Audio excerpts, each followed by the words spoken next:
Alhamdulillahilladzi anzalas sakinata fi qulubil mu'minina liyazdadu imanan ma'a imanihim. Asyhadu an la ilaha illallah wahdahu la syarikalah wa asyhadu anna Muhammadar abduhu wa rasuluhu la nabiyya ba'da.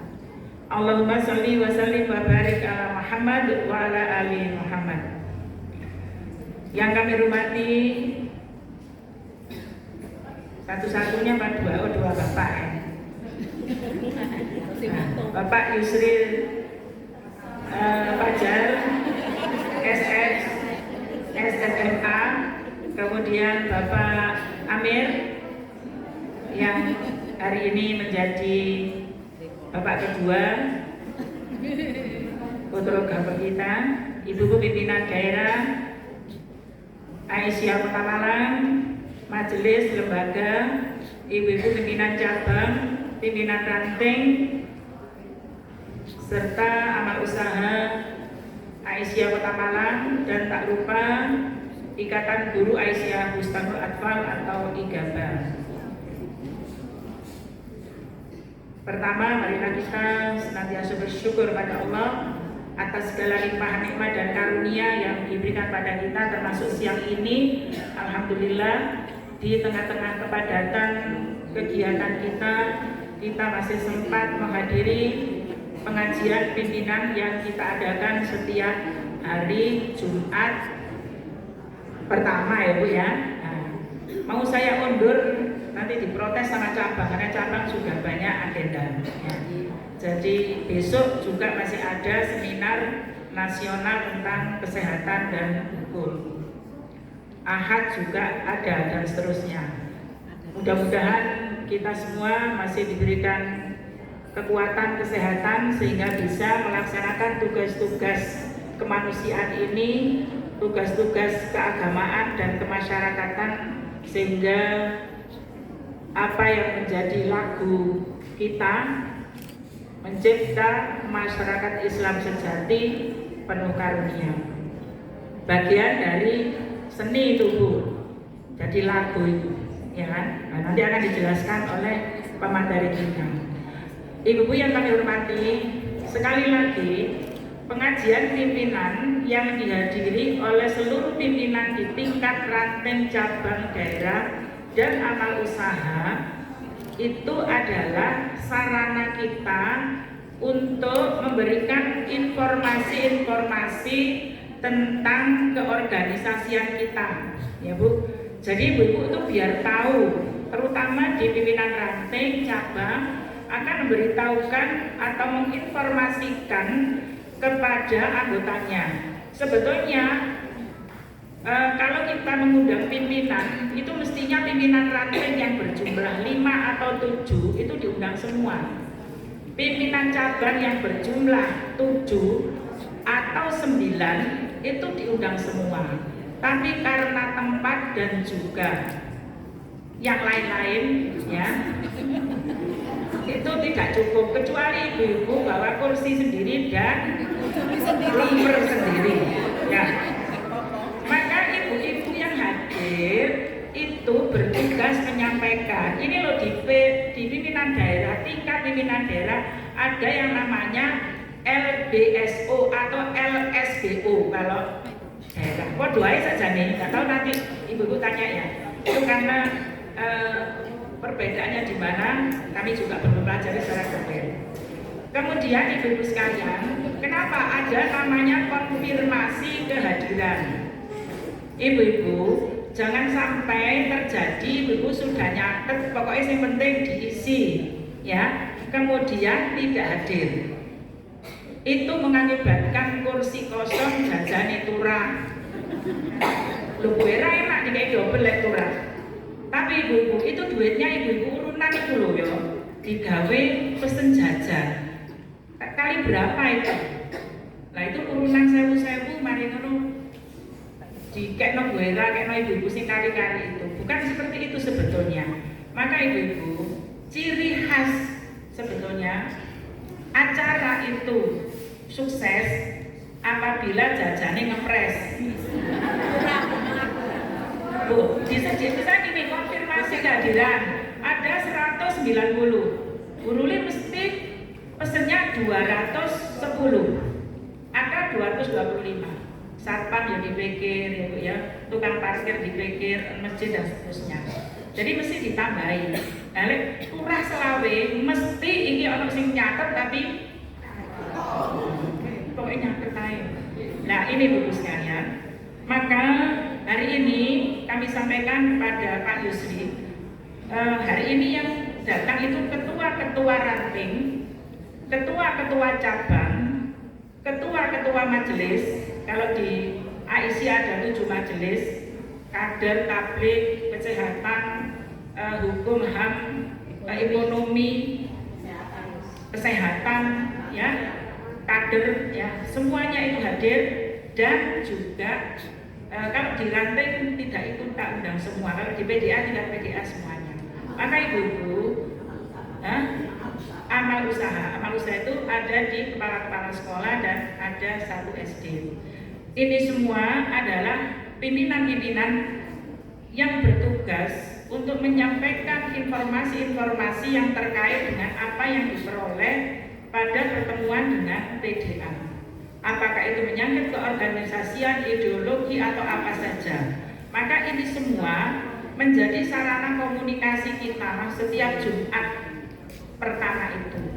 Maka ibu-ibu yang kami hormati, kalau sekarang yang bertugas LBSO ya, LBSO itu karena sudah waktunya LBSO menjadi petugas untuk di Kota Malang. Ibu-ibu kita sudah ada semua.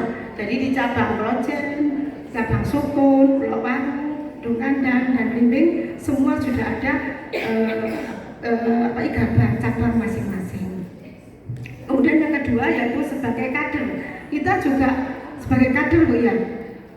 Kalau kader, kalau biasanya MPK ya Bu ya di majelisnya. Nah, IGABA ini Bu, insya Allah setiap bulan kita itu ada pertemuan. Pertemuannya karena kita ada 40 lembaga di sini ya, 40 lembaga. Yang kosong itu 14-15 kalau nggak salah itu. Jadi dan Manarul ada yang hadir, kepala sekolah Manarul. Oh masih Cidina, oh Kemenak, oh ya karena masih adik paling muda ya Bu Ruli nggih. Jadi dimaklumi karena mungkin beliau sibuk dengan di Kemenak masih ada urusan ya Bu ya. Jadi untuk kita tuh kalau pertemuan memutar ya Bu ya, jadi ada 1, ada 2, jadi semua akan tahu. Terkadang kita banyak yang kesasar ya Bu ya, misalnya kayak ada 1 di mana sih? Oh Sukun. Ada 2, Klojen, 3, Klojen, 4, Kedung Kandang, 5, Klojen, 6, mana Bu? Kedung Kandang, 7 Kedung Kandang, 8 Sukun, 9 Klojen, 10 Klojen, 11 Blimbing, 12 Blimbing, 13 Blimbing, 15, 16 Pulau Waru, 17 Klojen, 18 Klojen, 19 Klojen, 20 Kedung Kandang, 21 Pulau Waru, 22 Blimbing, 23 24 Klojen, 25 Pulau Waru, 26 Kedung Kandang, 27 28 29 30 31 32 34 35 33 belum 33 34 35 36 37 38 39 40 KB Aisyah, kasihan ada KB Aisyah Klojen berdiri sendiri berani Bu ya. Alhamdulillah. Oh ya sudah. Ayo adik kita Manarul ya. Alhamdulillah. Jadi ada 40 lembaga pas ya. Insya Allah nanti ada menyusul 41 Insya Allah. Mudah-mudahan biar ibu bisa ngomong saya yaudah deket Bu ya. Kemudian mungkin itu saja Bu ya, sudah Bu, tidak usah ditayangkan, sudah saya bicarakan tadi. Insya Allah, terima kasih, itu saja, tidak lama-lama kita gantikan dengan langsung Bu Sustina maju, monggo Bu Sus dilanjutkan. Terima kasih, mohon maaf. Assalamualaikum warahmatullahi wabarakatuh. Siap beraksi.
kodenya dari Bu Mai. Do, monggo Bu Mai. Do, dilihat angka yang 1 itu do, rendah. Dilihat ya Bu, di alat panjenengan itu sudah diberi nomor masing-masing. Diberi nomor sudah ada kelihatan. Di angklungnya itu udah kelihatan, Bu. Ya, dilihat dulu. 1, 2, 3, 4, 5 sampai do tinggi. Nggih. Diharapkan panjenengan sudah ini nomorku berapa. Jadi mengikuti nanti ya instruksi. Dites dulu ya. Do rendah. Yang do rendah. Do rendah. Nah, do. Seperti ini. Re. Mi. Fa. Sol. La. Si. Do tinggi. Nah, kok yang kedengarannya malah di belakang saya ya? Yang di depan yang mana suaranya? Coba yang di belakang saya menengok ya. Meneng dulu ya. Oke, monggo. Coba sekali lagi di persani, lihat. Saya nomor berapa diingat-ingat. Sekali lagi. Do.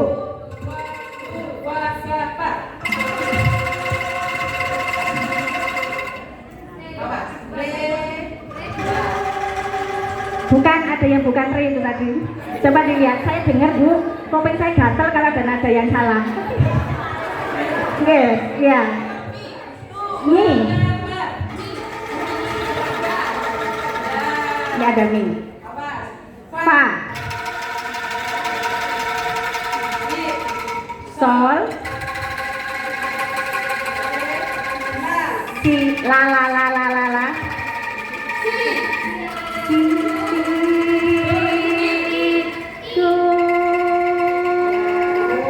Nah, sekarang bareng-bareng mulai dari notasi 1 oktav dulu ya. Do sampai do tinggi sampai ke do rendah. Oke, are you ready? Ready. Oke.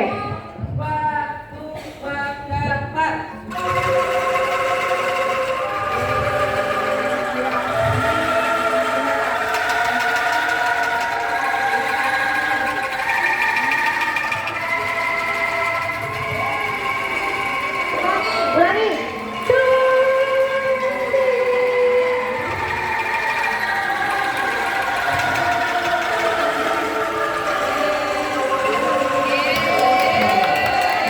Nah, tepuk tangan. Belum selesai. Sekarang kita coba lagu 1. Ingat-ingat ya, tadi ya, diulangi lagi ya. Do. Semangat. Yang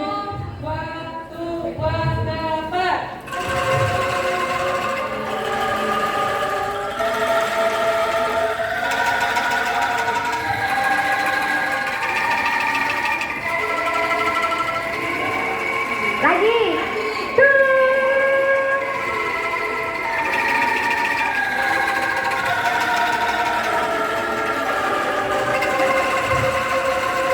Wah, ayo ready, kita nyanyi. Ojo dikasih tahu judulnya dulu biar nanti ngerti.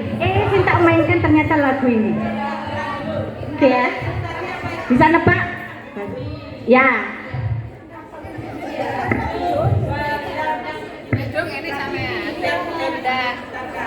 Do itu kok gini.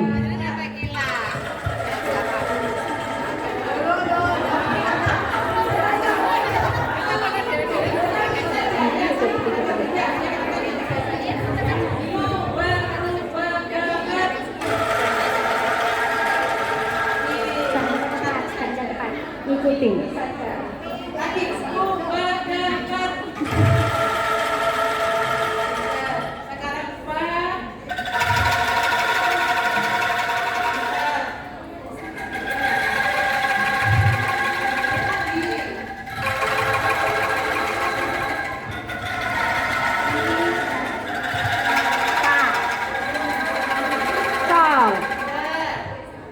Mi, fa,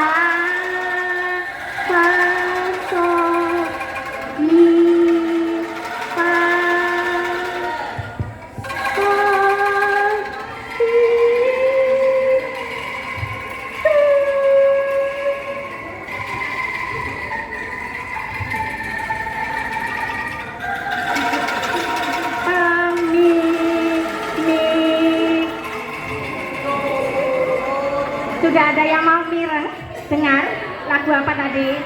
Wajib atau pilihan misalnya bisa digunakan untuk mengembangkan dakwah kultural, dakwah seni budaya pada anak-anak.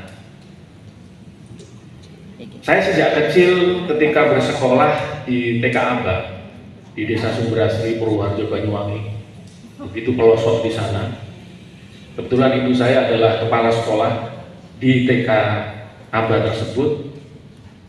Saya mengingat bahwa di sekolah TK Aba itu selain saya diajari membaca, diajari mengaji, diajari pelajaran-pelajaran lainnya, tapi juga yang saya sangat ingat sampai hari ini adalah pelajaran kesenian. Misalnya diajari berdeklamasi, diajari menyanyi. Zaman dulu belum ada drum band, Bu.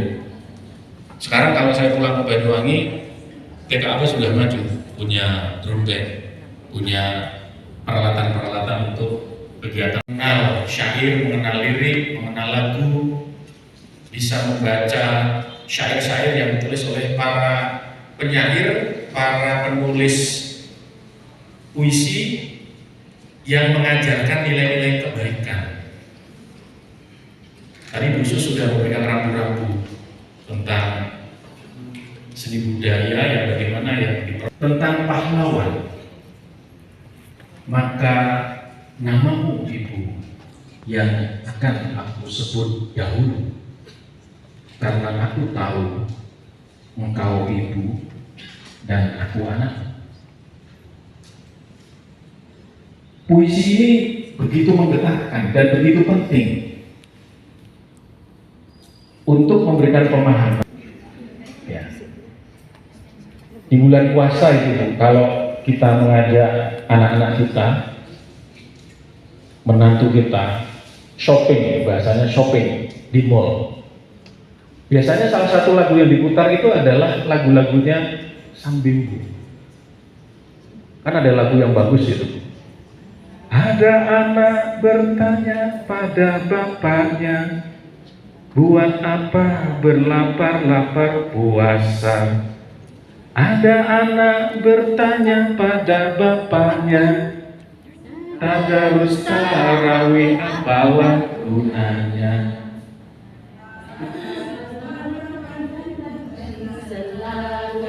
Lapar. Yang pertama gimana, Bu? Lapar mengajarmu rendah hati selalu. Kemudian tadarus berarti memahami kitab suci. Tarawih mendekatkan diri pada Ilahi.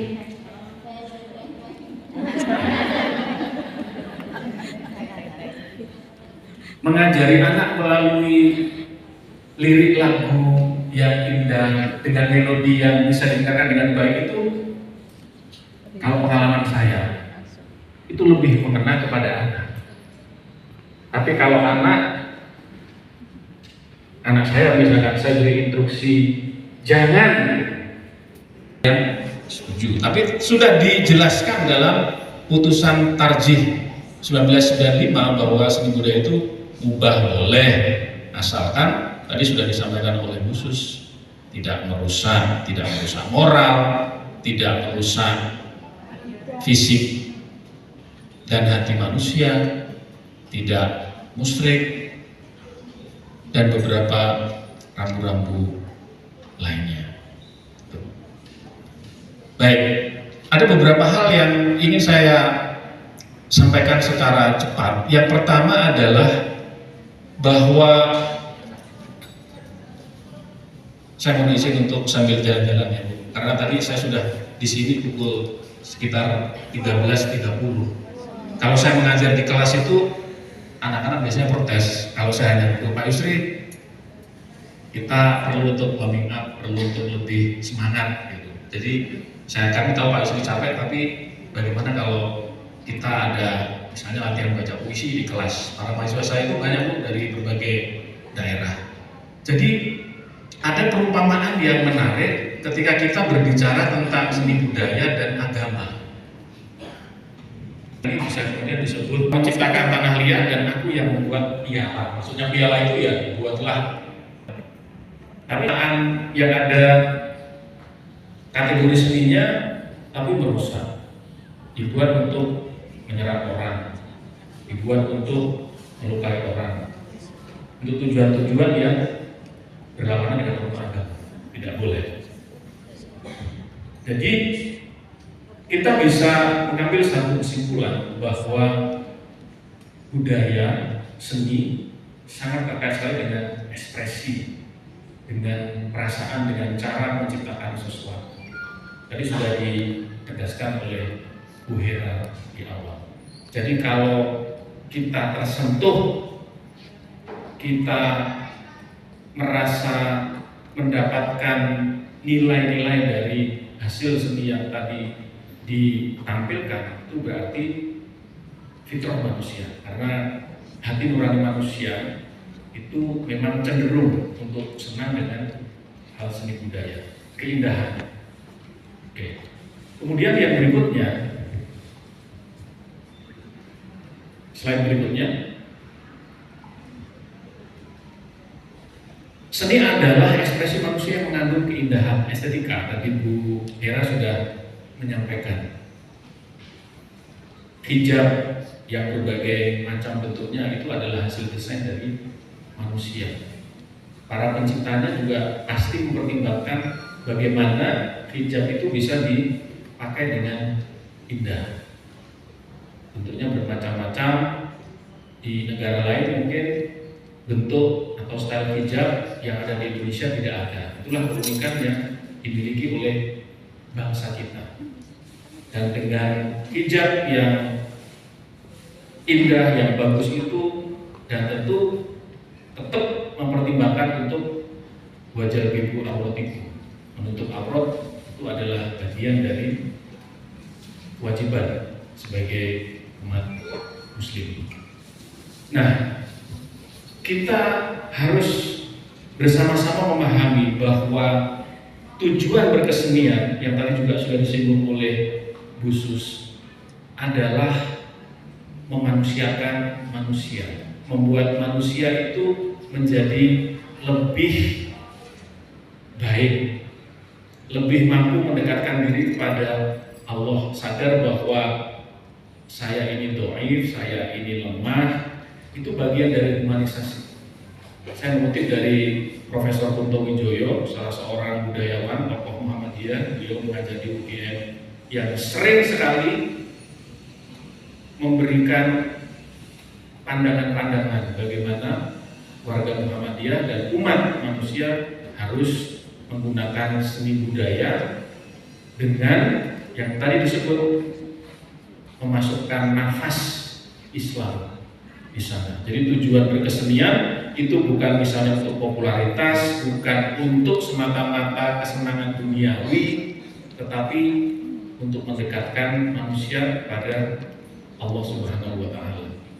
Itu inti dari gerakan dakwah seni Muhammadiyah yang harus dipegang teguh oleh setiap warga Muhammadiyah.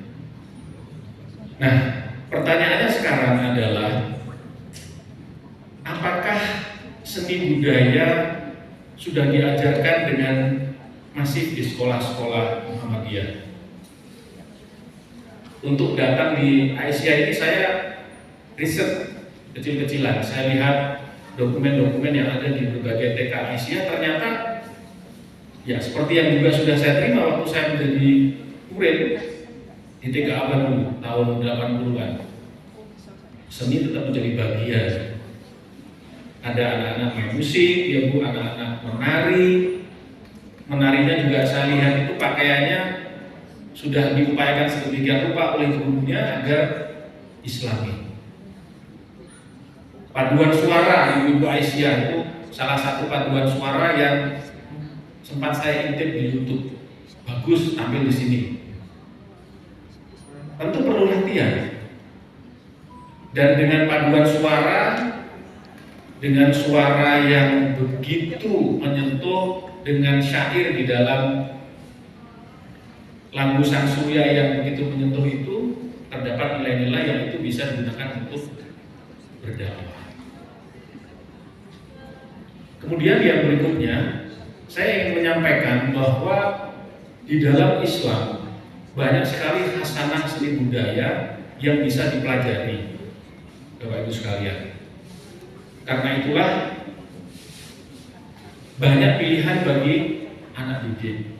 Kalau saya memang sejak kecil itu menyukai seni budaya. Karena itulah saya masuk di namanya dulu Fakultas Sastra. Karena di sana itu sebenarnya kalau dalam tradisi Islam ada ilmu namanya ilmu balaghah yang mempelajari keindahan bahasa. Ya. Ada yang masuk di seni rupa, menghasilkan kaligrafi yang bagus sekali. Kaligrafi itu kan seni yang bisa digunakan untuk syiar Islam, sudah pasti. Ya. Jadi yang bisa kita lihat dari sejarah peradaban Islam bahwa ada banyak sekali produk-produk seni yang sudah lama ada dan bernafaskan Islam, dan itu bisa digunakan untuk media dakwah. Karena itulah sebenarnya banyak dari warga Muhammadiyah yang agak sedih ketika misalnya majelis kebudayaan itu tidak ada. Dulu kan ada, tapi kemudian gembira, bahagia lagi karena ada lembaga seni budaya. Kalau di PP itu lembaga seni budaya saja, olahraganya sendiri. Kalau kita di Malang kebetulan masih lembaga seni budaya dan olahraga. Yang kebetulan kami akan menggelar kejuaraan atletik tingkat pelajar se-Malang Raya, mulai dari TK sampai SMA. Yang nanti akan kita gelar tanggal 23 sampai 25 Agustus di Stadion UMM. Ibu-ibu jadi mohon bila punya cucu, punya murid, punya anak, mungkin ibu guru yang mengajar di TK bisa diikut sertakan. Ya, juara tidak juara itu adalah hal yang nomor kesekian. Yang terpenting adalah bagaimana olahraga itu juga bisa menjadi bagian dari dakwah. Ada beberapa hadis yang bisa kita jadikan rujukan ketika kita berbicara seni budaya. Salah satunya misalnya, jika seorang mukmin mengerjakan sesuatu, kerjakanlah dengan sebaik dan seindah mungkin. Indah itu bermacam-macam. Kalau kita membaca kandungan surat yang menggambarkan atau memisahkan bagaimana Nabi Sulaiman memiliki istana yang megah dengan berbagai hiasan, termasuk di situ disebutkan patung-patung ya. Hanya patung apa? Itu saya masih penasaran. Kemudian perhiasan di dapur, periuk, bejananya begitu indah, dan itu bagian dari keindahan. Jadi di zaman Nabi Sulaiman pun keindahan itu sudah dipelajari, dilaksanakan. Dan ibu-ibu sekalian, di poin berikutnya setelah estetika ini, ada yang misalnya mengatakan bahwa sebagai ganti musik orang bisa membaca Al-Quran dengan qiraat yang baik, indah dan merdu. Ini pandangan ya, ibu-ibu. Tapi dalam keputusan Takdim Muhammadiyah, berkesenian itu mubah, boleh. Bermain angklung seperti tadi itu boleh. Ya. Angklung itu alat musik tradisional, memanfaatkan bambu. Jadi bambu itu tidak hanya untuk kepentingan bangunan, tunasnya tidak untuk kepentingan dibuat lumpia ya Bu ya. Untuk menikmati lumpia itu budaya kuliner. Ya. Kadang saya itu berpikir ya, kalau di kampus mengajari anak-anak tentang budaya kuliner, ya. Salah satunya itu kan kami mengajarkan juga bagaimana kita melihat fenomena budaya kuliner hari-hari ini, ya. Kemudian digunakan sebagai alat musik, angklung namanya. Waktu saya sekolah di Jerman, angklung ini jadi salah satu unggulan juga yang dimainkan oleh kita para mahasiswa Indonesia di sana dan juga para pegawai kedutaan besar Republik Indonesia di Frankfurt di Jerman. Biasanya orang-orang bule itu kagum melihat kok bisa orang-orang Indonesia menggunakan alat musik. Musik bukan hanya alatnya, tadi sudah disinggung secara umum oleh Bu Hera dan juga oleh khusus. Tapi lirik lagu yang dinyanyikan apa? Semangat ketika memainkan alat musiknya itu apa? Ya. Teman-teman yang pernah sekolah di musik itu sudah benar-benar memiliki niat untuk ibadah kepada Allah, untuk menyampaikan pesan-pesan kebaikan di dalam lirik-liriknya atau belum? Karena kalau kita membaca pedoman hidup warga Muhammadiyah yang dibuat tahun 2000 ya di Muktamar Jakarta, setuju dengan yang disampaikan oleh para pendidik bahwa seni itu, Pak Yusri, bukan hanya soal hiburan, membuat orang bahagia, tetapi juga tuntunan. Nah, tuntunan itu yang ditunggu oleh anak-anak didik kita sehingga mereka bisa tidak hanya senang gembira seperti anak saya kalau disuruh nari senang sekali, tapi juga makna yang ada di dalam tarian itu apa? Ya. Misalnya di salah satu penampilan anak-anak TK Kota Malang, saya melihat ucapan yang biasanya sangat dekat sekali dengan puji-pujian kepada Nabi, kepada Allah. Gitu ya. Dan itu penting untuk anak-anak sekarang. Ketika generasi Z sekarang kita bilang senang sekali dengan budaya Korea, senang sekali dengan budaya-budaya dari Amerika misalnya, perlu ada kesenian, perlu ada produk budaya yang itu bisa digunakan untuk menandingi. Karena itulah ketika muncul misalnya Sabian, saya orang yang paling bersyukur. Karena itu kan booming sekali meskipun merdu. Tapi Sabian tetap berproses. Roma Irama, Sambibu, Ebit GAD. Penyanyi Ebit GAD mungkin sebagian ibu ada yang kenal. Beliau alumnus SMA Muhammadiyah 1 Yogyakarta. Ebit ini menciptakan lirik lagu yang berbeda dengan tokoh seangkatannya.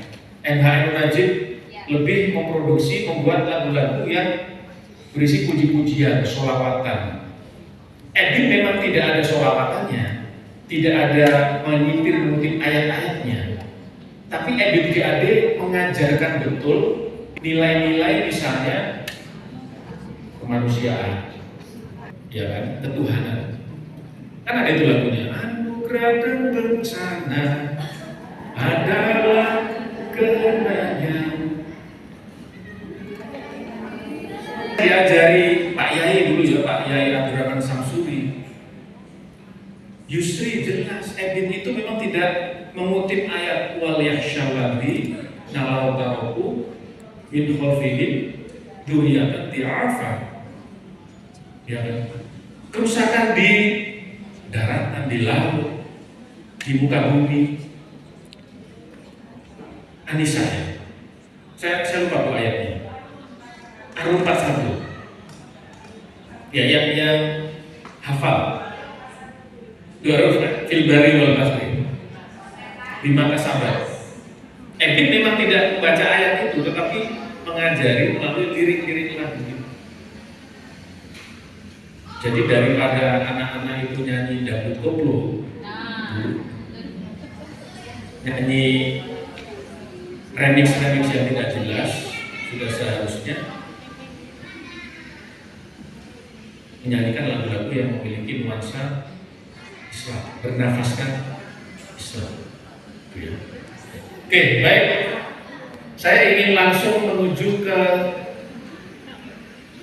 pedoman yang tadi sudah disampaikan oleh khusus. Nah, poin yang pertama dari pedoman hidup warga Muhammadiyah ini sangat-sangat penting ya, sangat mendasar, karena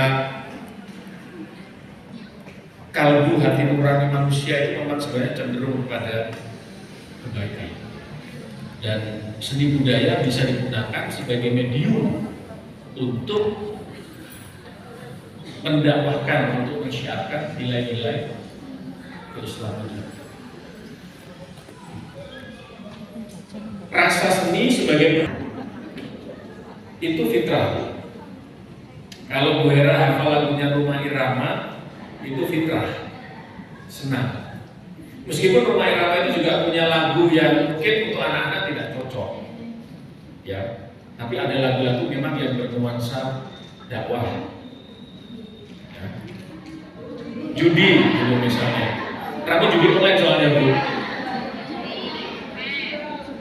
Dan yang main judi itu ternyata beragam sekali ya. Kaget juga. Kaget juga. Dan berdasarkan keputusan Majelis Tarjih ya di Munas tahun 1995 tadi, sudah sebagaimana disebut oleh khusus tadi, bahwa seni itu hukumnya mubah, boleh, asalkan itu jadi tidak mengakibatkan fasad ya, kemudian teror atau bahaya, isyar, kedurhakaan atau merusak akidah gitu ya. Kemudian yang terakhir baik, anilah, terjauhkan dari Allah. Terjauhkan itu berarti ya lupa, teriak-teriak sampai lupa waktu, tujuannya tidak jelas. Seni rupa yang objeknya makhluk bernyawa seperti patung, hukumnya mubah juga. Ini di pedoman Muhammadiyah. Kita mungkin bertanya-tanya ya, tapi tujuannya untuk kepentingan sarana pengajaran, ilmu pengetahuan dan sejarah. Dulu Bu, ada sebuah survei di salah satu negara Eropa, negara Inggris. Terjadi kebakaran begitu besar di satu gedung. Di dalam gedung itu terdapat salah satu patung karya maestro seniman Yunani yang begitu agung, membuatnya susah sekali melalui riset, melalui ketelatenan dan seterusnya. Kemudian di anak manusia dari datanya terancam meninggal. Kalau kita sebagai umat muslim, kira-kira sebagai warga Muhammadiyah, kita akan mendahulukan mana untuk menyelamatkannya? Manusia. Tapi ternyata hasil survei di masyarakat Inggris itu persentase mayoritas memilih patungnya. Dan itu mengerikan. Alasannya karena produk seni itu akan sulit dibuat. Tidak ada orang yang bisa membuat lagi patung model seperti itu. Sementara manusia masih bisa akan lahir. Dalam perspektif Islam tentu ini tidak benar. Ibu Hera tegas tadi menjawab. Ya. Jadi pada konteks ini seni budaya, produk seni tidak boleh mengalahkan manusia itu sendiri. Tidak boleh menempatkan seni di atas manusia, kepentingan manusia, bahkan agama. Tidak boleh. Ya, kalau masyarakat Eropa ya memang banyak yang tidak bertuhan, Bu. Saya mengalami sendiri waktu saya studi di Jerman. Untungnya di sana masjid masih banyak. Saya masih bisa bersosialisasi dengan orang-orang keturunan dari Turki yang hidup di Jerman, yang Arab Saudi yang di sana. Diterima dengan baik. Tapi meskipun ada sebagian yang tidak suka juga, gitu ya. Bapak kos saya itu, saya tanya, Pak, Bapak, apakah pergi ke gereja hari Minggu? Tidak. Muslim, saya tidak pergi ke gereja, saya tidak percaya Tuhan, gitu kan. Saya sebagai warga Muhammadiyah, sebagai kader, sebagai Muslim, saya sampaikan mengapa saya memilih Islam, apa keuntungan dari Islam dan seterusnya. Terjadi perdebatan. Tapi di sana berbeda-beda. Pernah suatu hari, Prof, mohon maaf Prof, saya sebagaimana Prof yang tahu dari Indonesia, dan saya hari Jumat siang itu harus go to the mosque to pray, untuk sholat. Itu saya sampaikan. Waktu itu saya sudah takut gitu ya, akan dimarahi atau mungkin saya akan dikeluarkan dari kelas. Ternyata tidak. Jadi Profesor Mayer, saya masih ingat betul, beliau menyampaikan, everyone, bilang ke semuanya itu, Yusri hari Jumat siang harus Jumatan. Pertama tanya, Jumatan apa? Sholat apa? Dan saya heran ya, ternyata semua teman-teman saya setuju untuk mengalihkan jam pelajaran itu di sore hari setelah saya pulang Jumat. Disitulah saya punya kesan bahwa ya, kita tidak boleh mengeneralisir ya. Kadang ada manusia yang baik, dan saya bersyukur masih bisa Jumatan ya. Di kota saya masih bisa diberi kesempatan menampilkan kesenian-kesenian bernafaskan Islam bersama teman-teman gitu ya. Itu adalah hal yang menurut saya bagus sekali. Jadi dakwah itu bisa pada diri sendiri, pada keluarga, pada masyarakat yang lebih luas yang ada di sekitar kita. Kemudian yang berikutnya itu seni vokal maupun instrumental, itu juga saya kira sudah dijelaskan di situ hukumnya mubah. Dan poin yang terakhir yang sudah saya catat tebal itu, ibu-ibu, seni dan budaya sebagai sarana mendekatkan diri kepada Allah dan sebagai media sarana dakwah. Ini. Jadi kita memang harus tetap hati-hati. Mungkin menghormati produk-produk budaya lokal, tidak apa-apa, sebatas mungkin melihat menghormati. Tapi kita harus benar-benar berusaha untuk menjaga akidah.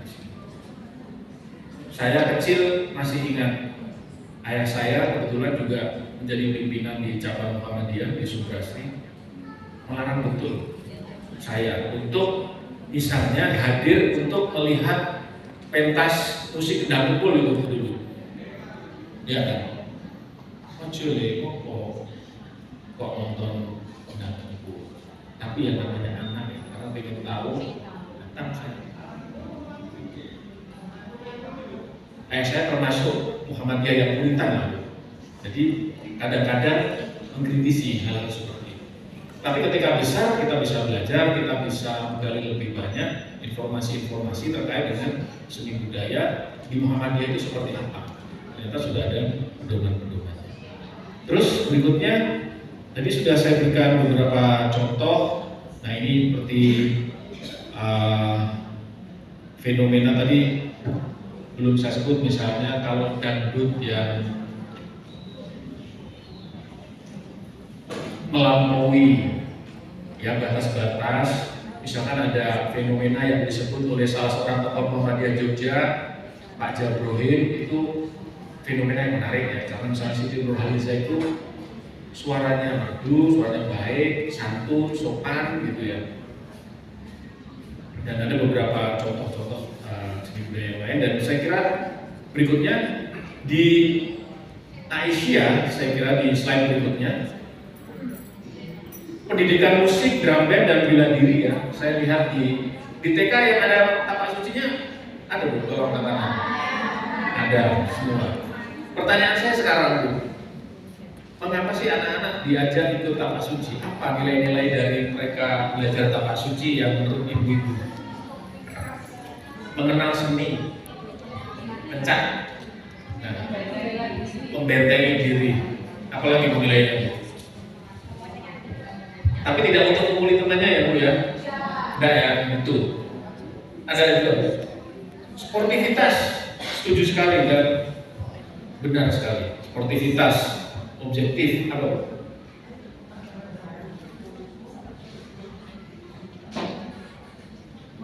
karakter untuk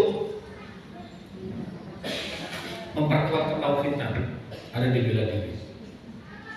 Bisa langsung dikasih door prize Pak. Ada 3. Ibu yang sebelah kiri mungkin Bu.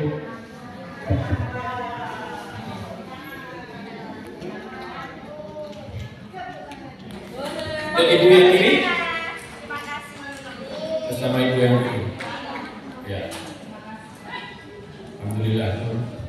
Baik. Ada beberapa hal yang di bagian terakhir ini nanti ingin saya tegaskan. Jadi seni membentuk karakter yang cakap, terampil, yang itu saya kira memiliki nilai-nilai kebaikan. Dan ini menurut saya penting untuk dikembangkan terus di lembaga-lembaga pendidikan Muhammadiyah melalui pendidikan intrakurikuler atau ekstra kurikuler. Tentu ibu-ibu guru, Bu Hera yang mengemban amanah ya di Aisyah pasti sudah mengalami perjalanan panjang suka duka bagaimana mendidik, mengembangkan sekolah-sekolah di bawah Aisyah untuk bisa melahirkan anak didik yang berkarakter Islami. Itu sudah pasti. Baik, kemudian yang terakhir mungkin ya.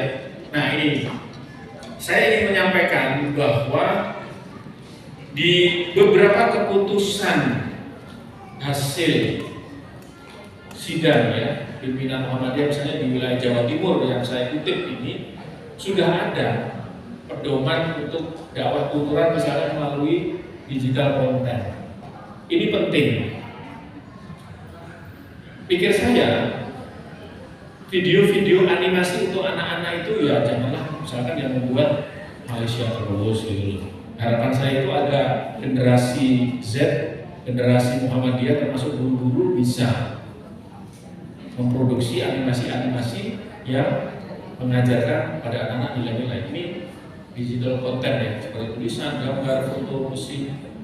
Itu akan menjadi media yang sangat-sangat efektif di era sekarang untuk dakwah kultural di Muhammadiyah.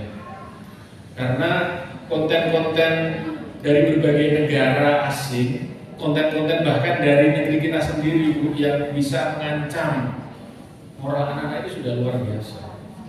Sehingga kita harus berbuat ya untuk itu.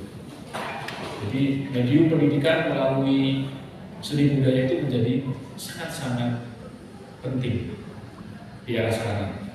Karena itulah harapan saya ketika nanti anak-anak membutuhkan pelajaran, membutuhkan materi, salah satu materi kreatif yang bisa disampaikan itu adalah misalnya mengajari nilai-nilai pada anak-anak melalui produk-produk konten-konten digital yang menarik. Hari ini saya kira itu bisa dilakukan ya, Bapak sekalian. Baik, saya sampai di akhir di penghujung acara. Saya cantumkan beberapa buku mungkin yang nanti bisa digunakan, dibaca, terutama oleh warga Aisyah. Ada beberapa yang menurut saya sangat penting. Kalau yang pimpinan Pusat Muhammadiyah itu sudah ada filenya, pedoman kehidupan Islam warga Muhammadiyah. Kemudian ada juga catatan dari tokoh Jogja, Pak Jabrohim Muhammadiyah, Gerakan Kebudayaan dan Berkemajuan. Kemudian referensi-referensi yang lain, termasuk Islam dan Kebudayaan Indonesia dulu, kini dan esok, itu ditulis oleh juga banyak tokoh Muhammadiyah, di dalamnya dari Festival Istiqlal di Jakarta. Bisa digunakan untuk bahan bacaan.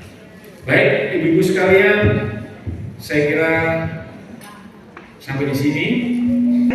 Semoga apa yang beliau sampaikan menjadi amal ibadah dan pengetahuan bagi kita semuanya. Baik, Bapak sekalian, kita tutup dulu. Ya, kita akan dulu dengan bacaan al-azhar dan doa kafaratul majelis. Setelah itu, ibu-ibu masih ada door prize. Setelah kita tutup, monggo nanti kita tunggu doanya dulu. Monggo kita tutup dengan bacaan surat al-azhar. A'udzubillahi minasyaitonir rajim. di depan. Oke, selanjutnya siapa yang bisa menjawab apa kepanjangan dari LSBU? Monggo. Nah, ini langsung cari. Seni, budaya, dan budaya. Oke, terima kasih. Silakan ambil dompet yang kedua. Nah, ini siapa yang tahu ini nama lengkap dari Ketua IGABA Kota Malang? Oh, dari dulu nggak boleh. Dari dulu nggak boleh. Masih seperti ini. Ivan. Oh, masih gede ya. Benarnya Bu. Loh, untuk dewe apa?